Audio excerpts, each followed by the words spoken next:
So we are looking at the implementation of the k-nearest neighbors with Python, right? We have started with importing all the important libraries like pandas for data analysis or dealing with data, Seaborn to visualize our data, and matplotlib.plt to like show our graphs, and NumPy to generate some random data or manipulate, do some numerical analysis, right? So this is a name classified data. It's a randomly generated data set with the last column as the target class. We have storing this in data as a data frame, pandas data frame, in the variable called df for data frame, and df.head will show me the first 5 rows of the data frame. Then we want to, like, because the KNN classifier predicts the class of a given test observation by identifying the observations that are nearest to it. The scale of the variables matter. Any variable that are not on a large scale will have a much larger effect on the distance between the observations and hence on the KNN classifier than variables that are not that are on a small scale, right? So if some variables which can takes a value between like 1 to 10 or 1 to 100, and there is a variable which takes a value of like 10,000 lakhs and crores, then of course that particular variable which takes a higher values on a higher scale will affect my variable will affect my classification or my classifier. You're doing So we need, normalization, right? yeah. So this standard means normal. So standard means that Z transform, that normal distribution, right? Standard scalar means scaling to a normalize to a normal scale, right? So we imported standard scalar from the sklearn.preprocessing module, and we created an instance of the standard scalar. This is a physical entity which will implement all the functionalities of the standard scalar in this particular code or script.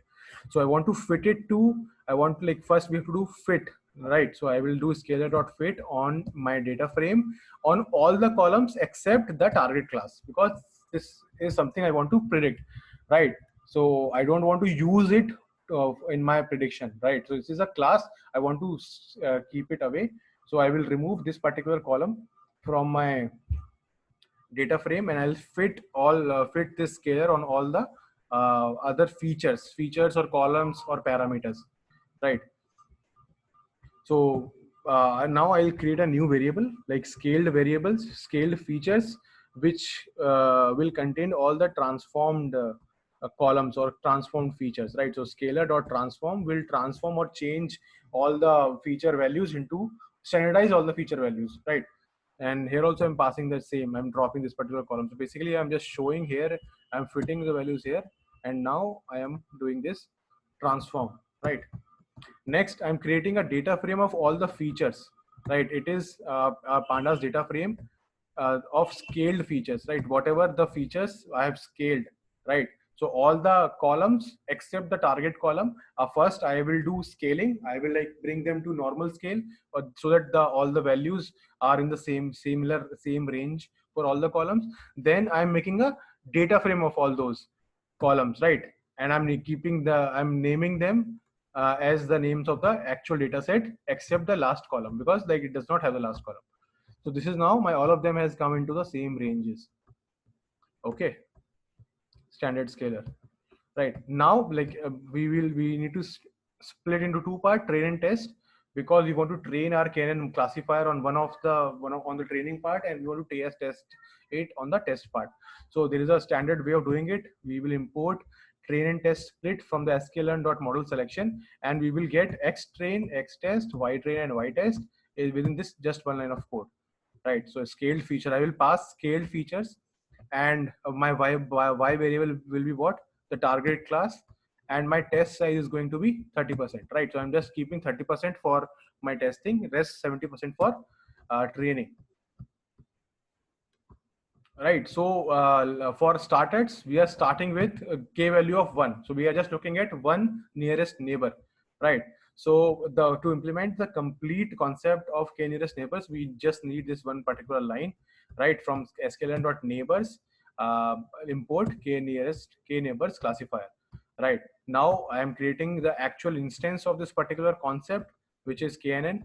Like I'm variable, I'm creating this instance k neighbors classifier, and I'm passing number of neighbors as 1, because I'm just looking at one neighbor now, right? So in the next line, I will fit my created k neighbor classifier onto my data xtrain and ytrain, right? In my data, I have classified this like this, KNN.fit, and now I can do some predictions. So in the variable pred, I am saving all the predictions for the X test. So X test is the data set or the data rows that my model has never seen till now, right? So now I want to check how my model has performed, right? So we have seen that to evaluate a model, we need something called evaluation matrix. Sorry, confusion matrix, right? So the same in the scikit-learn library, there is an object called confusion matrix or classification report that we can directly import and print for any model that we do. So from sklearn.matrices, matrices for evaluating our data, I will import classification report and confusion matrix, right? So let's just print confusion matrix for y test and the predictions, right? So y test are the actual values of the classes that my model has not seen, and pred is this thing. What are the predictions that my model KNN model made for the test values, X test values, right? So this is my predictions, right? So true positives, true negatives, right? So this 12 and 18 are the false negative and true positives. Sorry, false positive and true negatives, right? So like see there, it is almost classifying like 30 items or 30 rows have been misclassified. Let's look at the classification report. So my precision is 92% for the 0th class. For the first class is 88%. So overall my precision is 90%, recall is 90%, right? The F1 score which we saw, right, which is the mix of precision and recall, is 90%. So it is somewhat okayish because we have just used one, the value of k has to be 1. Now let's choose a different value of k, or what should be the approach. So like what we have discussed is that we need to keep iterating. Let's keep the value of 2, 5, 7, 10, 20, 30 and look at the matrix, right? So the way to do is I will just choose random values of k, fit my model, do the predictions and check the confusion matrix. So at a certain value of k, I should get a minimum number of the error, minimum number of true negatives and false positives, right? So at that particular number of neighbors where I'm getting the minimum error, I should stop, right? Or I should choose that particular value. So the concept is like this. I should plot. So this is my error, right? E for error, and this is the number of neighbors k, right? So as I increase my number of neighbors, my error should somewhat do like this, should decrease and become constant, right? So this is the point of this is called an elbow method. So in general, the way to select the value, the perfect value of k for a particular case is using the elbow method, because our elbow, the elbow is if you bend your knee, your if you bend your hand, your elbow is the lowest point, right? So like your error will take this shape, like maybe it can take this shape, but it will at some point become constant. So how many no matter how many number of, so you can take 1,000, 2,000, 1 lakh neighbors, but your error will not reduce. Okay, your performance will not improve, right? So at that particular point, I should take that particular value of k. So we will be looking at here. So like because we are using Python, we can, for choosing all of it, we can just write a loop, right? So error rate, I'm keeping the error rate as an empty list. Then I'm writing a loop. So I'm testing the number of neighbors from 1 to 40, right? So for that, I'm writing a loop and I'm creating a KNN classifier for all the I values, right? So I'm running a loop from I2 in range 0 to 40, 39. Create KNN variable with that particular number of neighbors. Then you do fitting, then you predict I, then you find the error rate. And error rate is what? Error rate append np.mean of pred I not equal to y test, right? So basically what this line is doing is, so this line is what?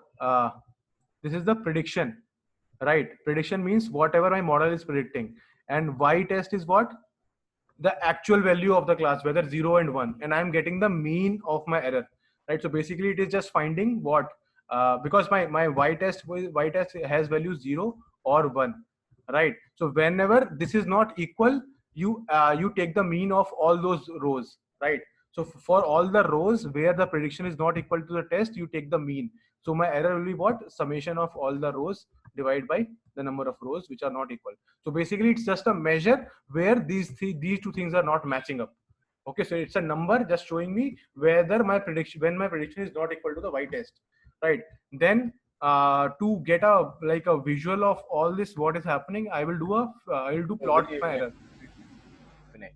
Yes, See, Sujan. if you take, yeah, if you take the error rate is the dot append np dot Mean. Hello. for test. The outcome of Hello, Sujan. I'm not able to hear you. Your voice is breaking. Hello. mean, that is predict underscore I not equal. Y Hear me, test. Vinay? Hello. Yes. Hello. Hello. Hello, Sujan. Hello. Hello, can you hear me now? Yeah, I can hear you now. Yeah. So my point is, the prediction underscore I not Hmm. equal to y test. That outcome will be a boolean, right? No. So this is not Boolean. This is a whole list. See, prediction I is a column. Y test is also a column, right? So it will give Yeah. you a mean of all the values where these columns are don't match up. So suppose there are 10 rows which where they don't match up, then my mean will be 5. Okay. So I'm asking for a mean where these two values are not equal. So it's a this thing is a column in itself. This is in a column itself, right? Okay, Vinay. It's a vector. Yeah. Yeah, okay. Yeah. Yeah. So otherwise you are right. So if it was a Boolean, if it is just one variable, like a single variable, Okay, Vinay. right? Okay, Vinay. Yeah. So next is so now I want to plot how my graph looks like for all of these I values. What is my, so I will plot like for the particular I value, what is my error, right? These two things I want to plot. So same, we'll use matplotlib, like plot this range. These are the values of I, then plot the error rate. Color should be blue, line style, whatever I want, I can keep it like that. So like my important point is this, I want to plot I values with the error rate, and like title should be error versus K value, K and rate. So this is what my error plot looks like, right? Let me just zoom out, right? So this is like kind of an elbow, exactly not elbow, but see the error is decreasing over here, and it is becoming constant at this point, right? So I'm like almost I'm getting an at neighbors is equal to 6, I'm getting some lowest error, and then at 20 around 20 I'm getting equal number of lowest error rate is like points less than even 0.06, like it's very great, right? So like here we can see that after around k is greater than 23, the error rate just tends to hover around 0.6, 0.06, 0.05. Now let's retrain the model with that, right? So now my KNN initially was n is equal to neighbors is equal to 1, and you do the prediction and admin printing. So this is the result with k is equal to 1, right? Precision recall 90. Now with k is equal to 23, let's check my error. See, it has improved 95, right? So you can also try with like number 6 and number 20. I think you will get a lot lesser error, right? So this is how we check our model. So like this is my prediction. So my model is giving me 95% precision and 95% recall. So like it's really great, and the error is very less, 0.06, right? So this is what we had to discuss in this regard. Maybe I have this project. So the same KNN can be applied to Titanic also, right? Yeah, same. So we'll try with Titanic and we'll Ah, try to cool, compare. Yeah. So that should be the thing. Whatever you learn, you try to keep applying the newer concept to your older project, right? So that way you will have a complete exhaustive analysis for multiple projects, right? So you have housing. We also discussed the house pricing project. We also discussed Titanic project. We also discussed Iris. So you keep applying all the concepts to like each other. If you learn something on housing, you apply that. Try to apply that again and logistics on iris or house pricing, and let's see like what's the result. Play with different values. That's how you can learn, and also like go through the documentation, skill as Scikit learn online documentation, right? So there is like one more practice exercise for you which I'll share, and I'll also share the solutions for that linear regression and logistic regression, so that just you guys can just go through them. Okay, the similar one, you have to just exactly follow the steps. It is also so like whatever I'm getting is 90%. This is my right? So this is your work that you have to do, kind of a homework project. It includes data visualization part also. Then you have to standardize the data, then you have to use the transform method to transform your feature vectors. Then you have to do prediction evaluations, right? You should get this, and you try to write your code in the lines above, like one line above this code. Otherwise you will lose this output, right? So it is not performing well. Then maybe you have to look at the knee elbow graph, then so that you can improve the performance. Okay, this is your Okay, Vinay. homework. Now we will just, let's go through the logistic regression part. So now we will look at the implementation of the logistic regression with Python, and we are doing this on a Titanic dataset from Kaggle. It is a very popular one, and you can also, I will recommend you refer to all the other solutions which are available on Kaggle. So like we will start with importing the libraries, required libraries, right? Then in the train part of the dataset, we are in the train variable, we are saving the dataset Titanic.train CSV. Then let's look at the head. So this is what my data looks like. The columns are passenger ID, survived, P class, passenger class, name, sex, age, sibling, spouse. SIB, SP means sibling and spouse. And fare, embark. Embark means like which station they embark from, right? So we'll start with some exploratory data analysis. So it is this particular notebook is more like a complete project, end-to-end projects, where we'll do exploratory analysis, and then later on we will fit a logistic regression model, right? So let's do a heat map to find out what values are null. So train dot is null. So I want to plot a heat map of this, and I'm not keeping the y tick labels, like on the y axis I don't have any labels, and color bar I want to have false, and C map is where this is the color map that I have. So this is what I'm getting. So I'm getting a lot of values are empty at cabin, and some values are missing in the age column, right? So now let's look at the survived column. All right, so roughly 20% of the age data is missing. The proportion of age missing is likely small enough for a reasonable replacement with some form of imputation. All right, too much of data. Look at the cabin. So basically, we can replace the age part with some form of imputation, but like the cabin, a lot of data is missing, so there is no point. It's better to drop this particular column. Right, all the blue part has some data, the yellow part does not have data. So, but the age column can be imputed. Imputed means I can replace with the mean of the age, or I can replace with the gender, mean of the gender of the age, or depending on some other parameter, I can change these values. But this cabin, I need to drop this column. Okay, so let's visualize some more data. So now I want to plot the count plot. So how many survived and how many did not survive, right? So that only around 340 people survived, and around 550 or 560 died, not survived, right? Next is let's do visualization how many people survived gender wise, right? So the blue ones are male, so it looks like more males survived as compared to females, right? Sorry, more females survived as compared to males. So one question you can try to answer is that are females survival instincts are better, or they are more smart in like surviving? The answer can be no, because like it is just that there were more number of males on Titanic than females, right? So obviously the casualties will include more number of uh, males, right? Because if you have seen the movie, in the lower deck where all the poor people were there enjoying, so they were like mostly men, right? And mostly the females belong to the upper classes who came with family or something. So like they were like some reputed personalities who got evacuated. So that can be the case. So like No, with no, no. these Most evacuation was for the female, maximum for the female. exactly. So like only females and children were evacuated. So that is Yeah, also the evacuate. reason. Yeah. Yeah. So like this kind of questions, you can just simply answer with these kind of visualization. So like that's why data visualization and like preparation part is the only important part.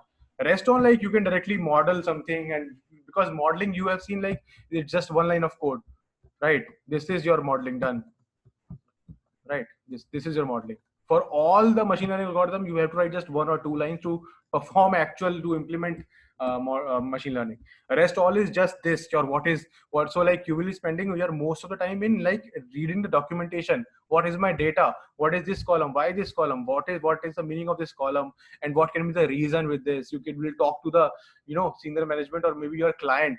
Okay, sir, what this column explains and what are the reasons behind this, like all that, depending upon your case study or your project that you are working with, right?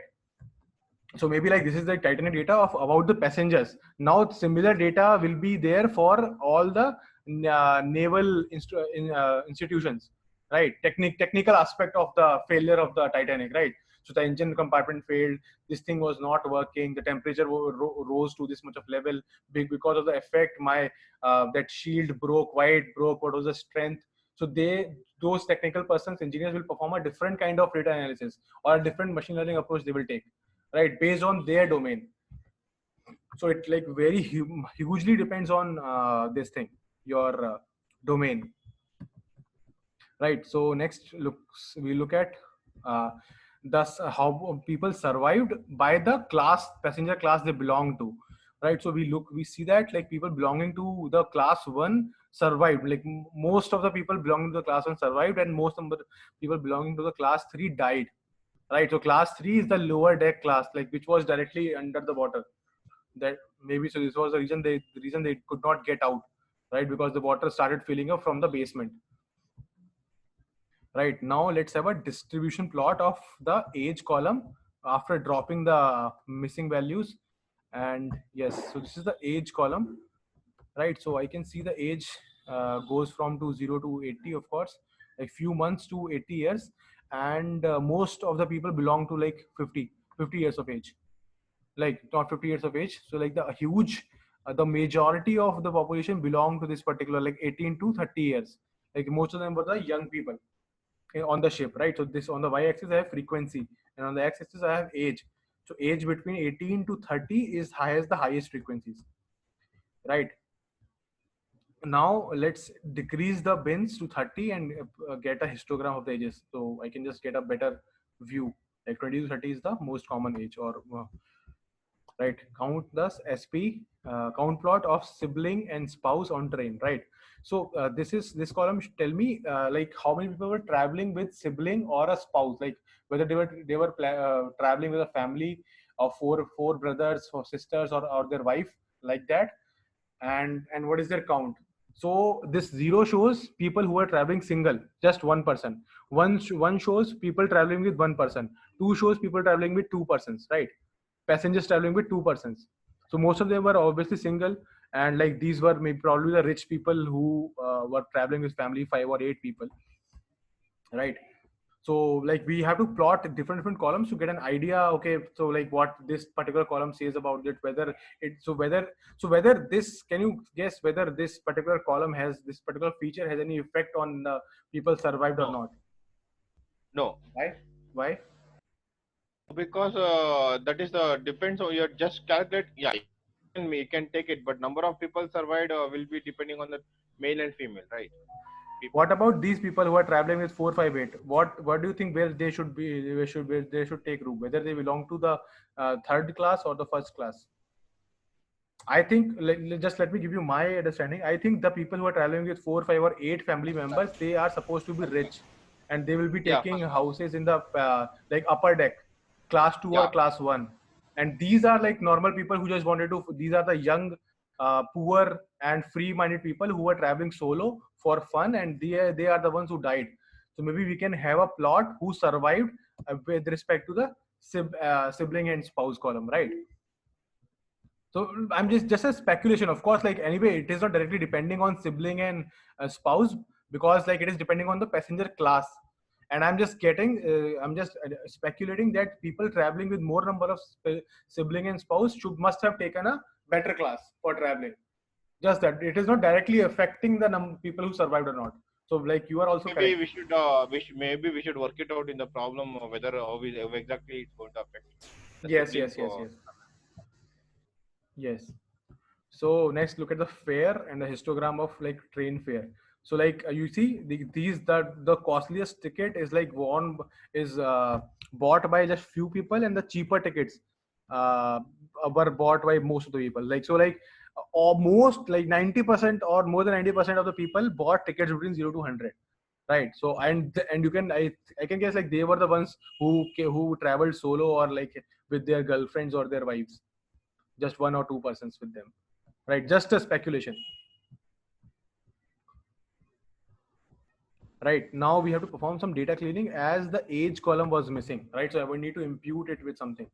So let's plot box plot of the passenger class with age, and let's look at how it is distributed. So passenger class with age.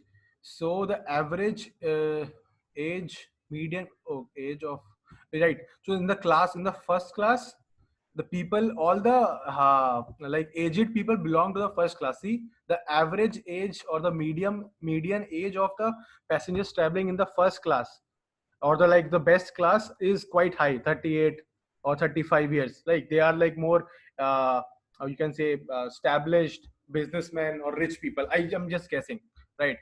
People traveling the second class, the median age is around somewhat 30, right? So just next to these rich people. And the median age of the people traveling in the third class are is around what, 25, right? So most of them belong to 50. So these, I'm guessing the more poor people who just wanted to travel for fun and could not make it home, right? So this is just a distribution to look at the. So the question may arise like, what do you think? So maybe like what question that you have? Why is there a difference, age difference, and what does this age difference or this distribution of age with respect to the passenger classes? What does it tell me, right? So these are so if you like start asking these questions, then maybe you can deal with the problem in a better way.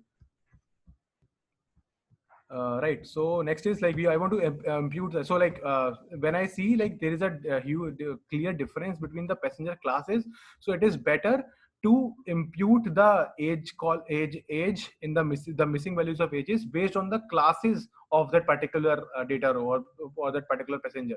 Right. So basically, if any age is missing and that passenger traveled in the first class, then I should impute it with this particular age. If the passenger is traveling in the third class and the age is missing, I should impute it with this age, right? To keep this thing intact. So I have created a function called impute age, and I will pass some columns, and age is equal to columns of 0.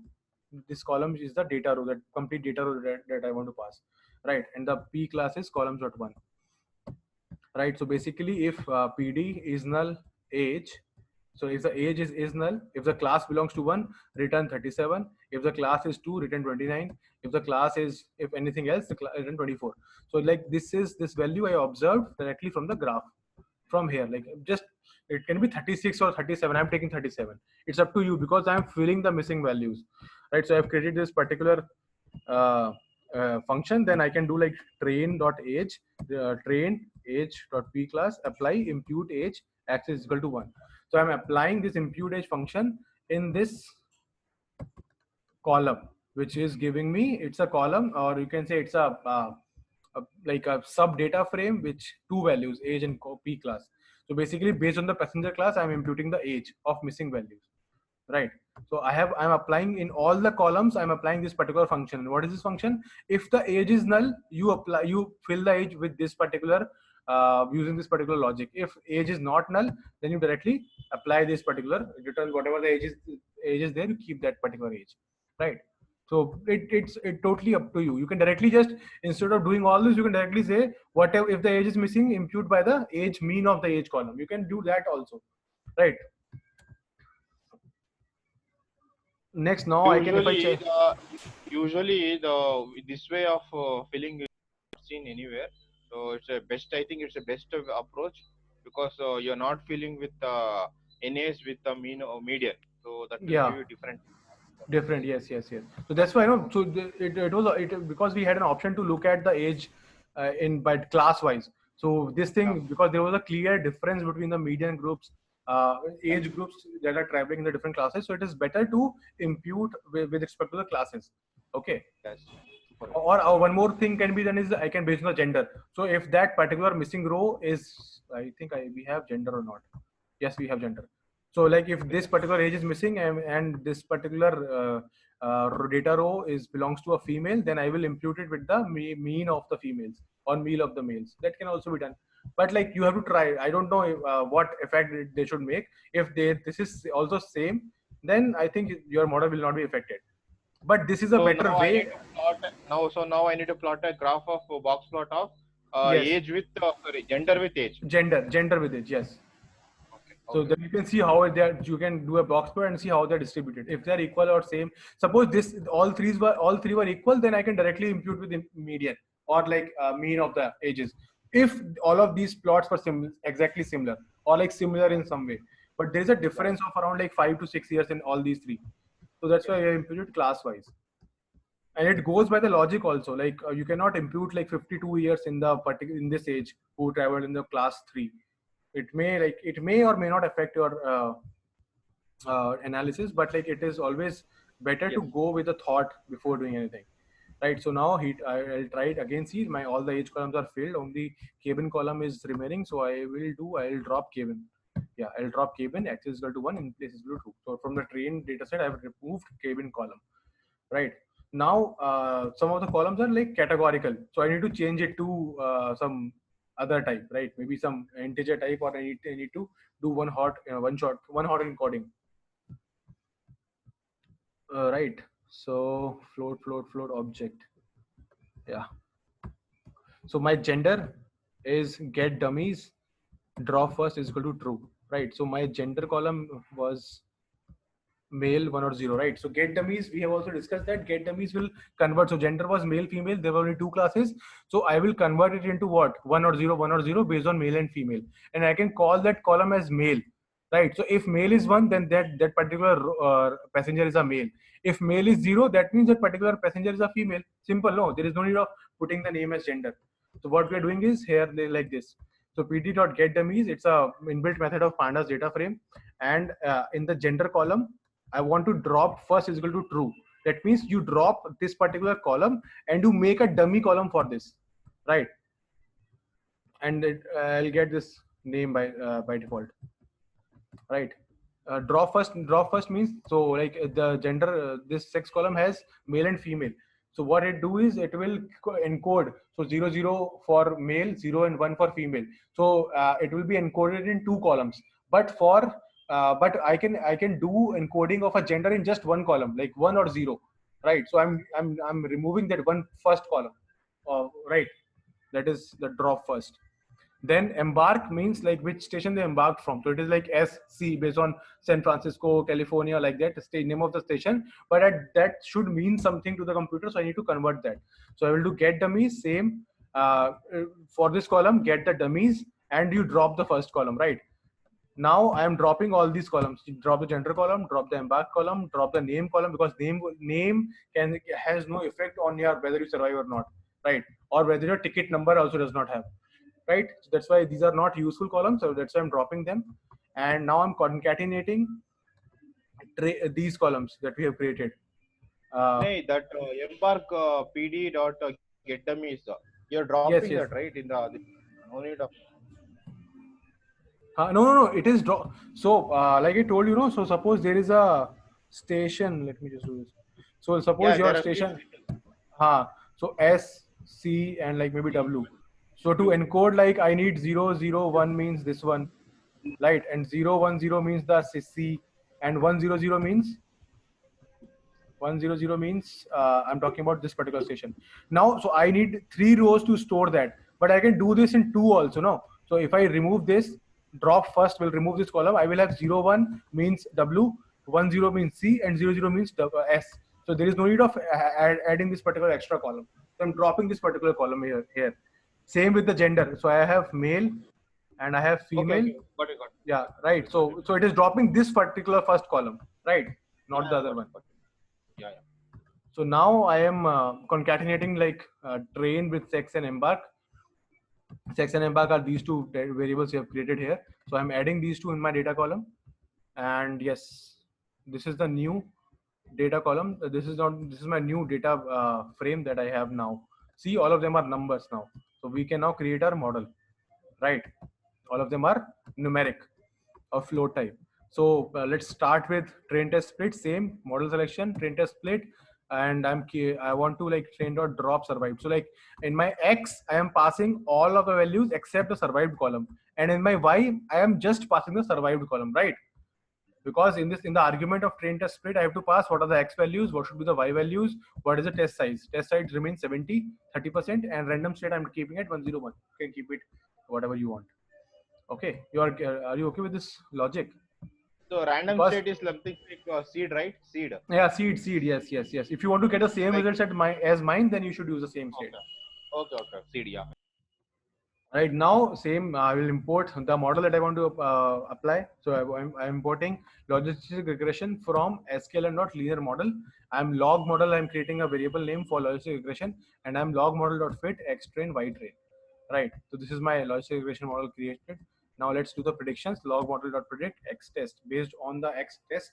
What are the predictions? Now let's go to the evaluation. Same from SQL and dot matrices. I will import classification report and print classification report. This is my current state, right? 70%. Like it's not good. You can actually try to change something, right? Maybe you can try to change this state over here. I can take for here I'm taking 30%. Let's do it 90%. Like test size should be 10% and 90% should be training size, right? And you check, and you can also check your confusion matrix. How many were like correctly?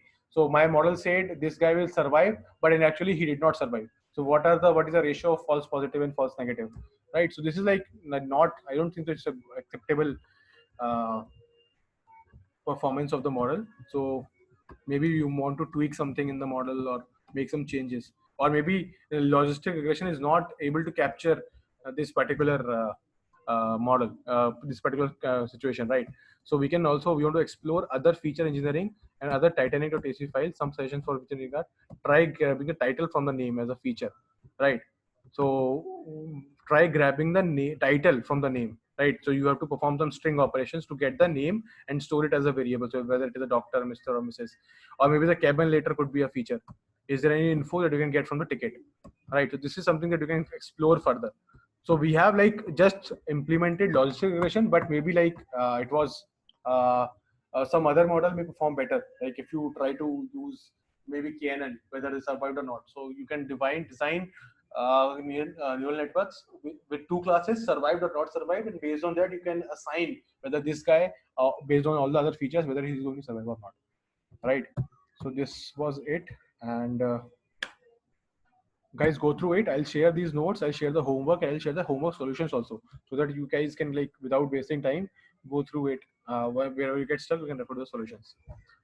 Okay, and yeah, and we'll meet on maybe like tomorrow. If it is fine, then we can discuss tomorrow also, and it is only we have less than 1 minute remaining. Okay, sir. Okay guys, thanks a lot for your time. Happy weekend. Tomorrow what time, Vinay? Tomorrow same. Can we meet early morning, like same time, 11? Because you have to perform. Sir, I'll be having my classes 5 p.m. Evening 5 Yeah, p.m. 5:30. Cool, Yeah, cool. afternoon 5:30 is fine. Yeah, 5:30 is fine. Okay. Okay guys, see you. Take care. Bye bye. Okay, Vinay, bye. Take care. Thank you, sir. Bye bye. Bye. Stay safe. Bye bye. Bye.